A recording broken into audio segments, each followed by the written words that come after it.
السلام عليكم واهلا بكم بحلقه جديده من قناه يوسف الشمر. حلقه اليوم راح نحكي عن افشل 5 صفقات صارت بتاريخ ريال مدريد. دائما ريال مدريد معروف بانه صفقاته تكون قويه، بس اكيد كقاعده ولا شواذ. ممكن تقريبا 5 صفقات او 10 صفقات لريال مدريد تكون ممتازه، اكو صفقتين تكون سيئه. بحلقه راح نحكي بس عن الصفقات السيئه سواها ريال مدريد. قبل ما نبلش حط لايك واشترك وبس. خلينا نبلش.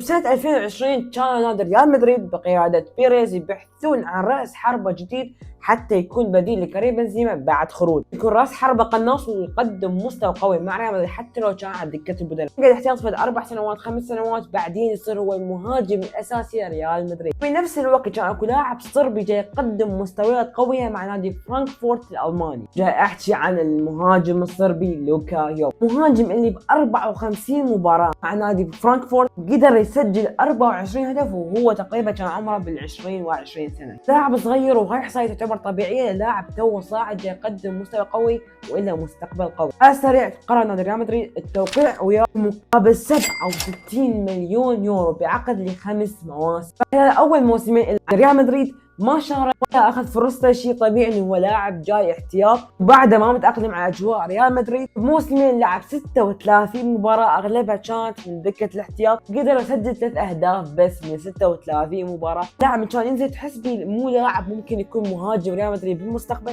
كان يقدم مستويات سيئه حتى بالفرص كان يعطيها الى زيدان او اي مدرب ثاني. فقرر الفريق انه يوديه اعاره حتى يرجع مستواه ورجع لفريقه السابق نادي انتراخت فرانكفورت. لعب وياهم 18 مباراه على سبيل الاعاره، سجل 4 اهداف، يعني تعتبر احصائيه تهديفيه احسن مع ريال مدريد ب 36 مباراه. بعد ما رجع من الاعاره قرر نادي ريال مدريد التخلص منه بالشكل النهائي وبيعه بصفقه انتقال حر الى نادي فيورنتينا. خلينا ننتقل للصفقه اللي بعد.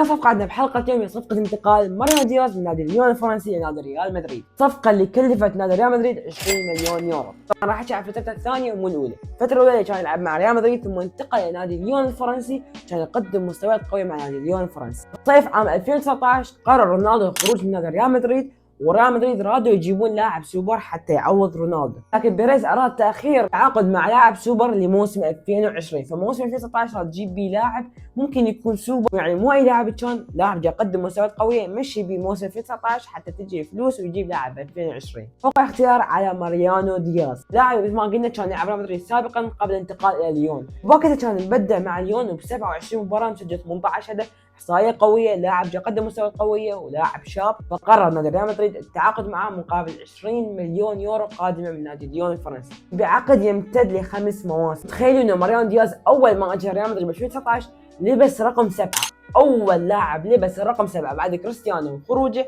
هو ماريانو دياز.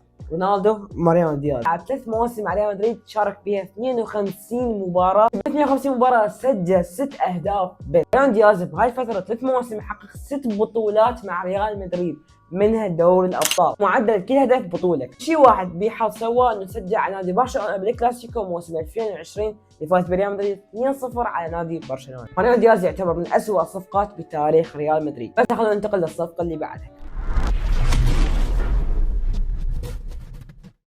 الصفقة اللي بعدها هي صفقة انتقال ريكاردو كاكا من نادي اي سي ميلان نادي ريال مدريد. الصفقة اللي كلفت ريال مدريد 67 مليون يورو. ذيك الفترة ريال مدريد رادوا يجيبون لاعب سوبر في خط الوسط، واكيد كان كاكا الخيار الامثل. كاكا اللي ب 2007 حقق دوري الابطال والكرة الذهبية. كاكا اللي قبل قدومه الى نادي ريال مدريد لعب مع اي سي ميلان 6 مواسم 193 مباراة، سجل 70 هدف، احصائية جدا طبيعية لكاكا انه هو صانع العاب مو مهاجم. لعب مع نادي ريال مدريد 4 مواسم فقط، 4 مواسم لعب بس 85 مباراة. هذا اهم اسباب انه اللاعب لعب هذا عدد قليل من المباريات، وعندما جاء مورينيو فضل مسعود اوزيل على كاكا. كاكا اللي بال 85 مباراة سجل 23 هدف بس. خلينا نعوف صفقة كاكا وننتقل للصفقة اللي بعدها. في عام 2013 كان ريال مدريد يبحث عن لاعب ارتكاز شاب يعوض رحيل تشابي الونسو. نفس الوقت كان كل لاعب عمره 23 سنه جاي يقدم مستويات قويه مع نادي سوسيداد. يحكي عن يارامندي كان مقدم مستويات قويه مع ناديه ريال سوسيداد الدفاع عن نادي ريال مدريد، تعاقد معه مقابل 30 مليون يورو. فلعب تقريبا موسمين مع ريال مدريد وقدم اسوء المستويات، وقرر ريال مدريد بعد الموسمين التخلص منه وبيعه على فريق السابق. كنا نعرف من هو اللاعب الحقيقي اللي عوض رحيل تشابي الونسو. كلكم عرفتوه، دبابة البرازيلية كازيميرو. خلال 59 مباراة لعبها يارامندي مع نادي ريال مدريد سجل هدفين. طبعا احصائيه جدا طبيعيه، لاعب ارتكاز، مهمته مو التسجيل، مهمته الاساسيه استقطاع الكره والدفاع وبناء الهجمات. الثلاثه توني حكيتهم كان يسويهم بشكل سيء جدا مع دفاع نادي ريال مدريد بعد موسمين تخلص منه. عن سبب فشل اللاعب مع ريال مدريد قال: اني انضممت الى ريال مدريد وانا لاعب صغير، اعتقد اني كنت افتقد الثقه والشجاعه الكافيه. المقصد من كلامه انه ما تحمل الضغط اللي كان مع نادي ريال مدريد. ترى ريال مدريد مو اي نادي ثاني، يلعب مع افضل نادي بالتاريخ. بس انتقل للصفقه الخامسه والاخيره.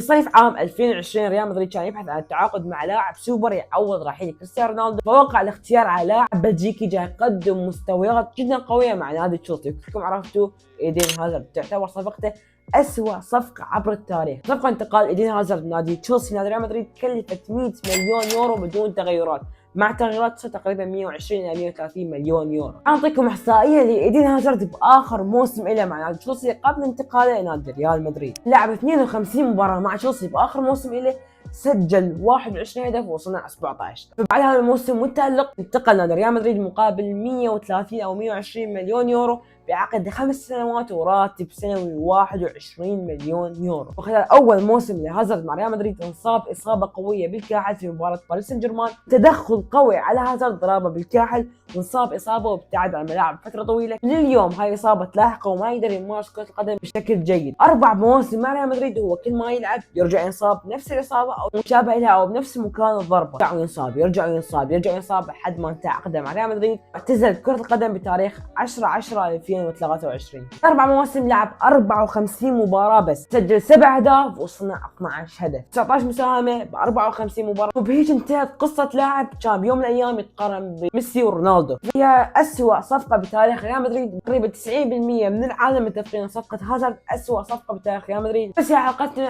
اتمنى عجبتكم. حكينا بيها عن اسوء 5 صفقات بتاريخ ريال مدريد، وان شاء الله انتظروا الاجزاء الجايه للانديه الثانيه. بس كان معكم يوسف او يوسف الشماري، مع السلامه.